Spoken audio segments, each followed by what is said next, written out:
of the payroll of migrant families longer. Taking America into a recession, is it worth it? And do Americans So, back that up?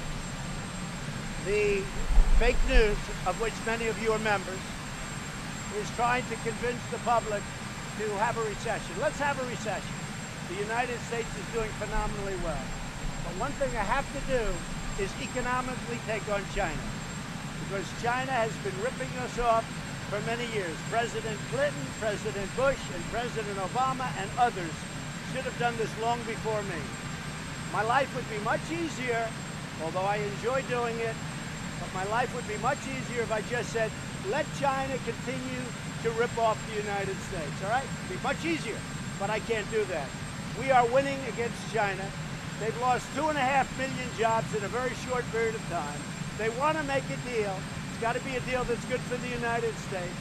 When they want to make a deal, probably we will make a deal, but if I didn't do that, and I'm not doing it, somebody said it's Trump's trade war. This isn't my trade war.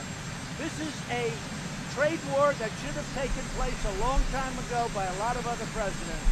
Over the last 5 or 6 years, China's made $500 billion.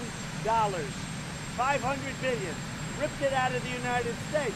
And not only that, if you take a look, intellectual property theft, add that to it, and add a lot of other things to it. So somebody, somebody had to do it. I am the chosen one. Somebody had to do it. So I'm taking on China. I'm taking on China on trade. And you know what? We're winning because we're the piggy bank.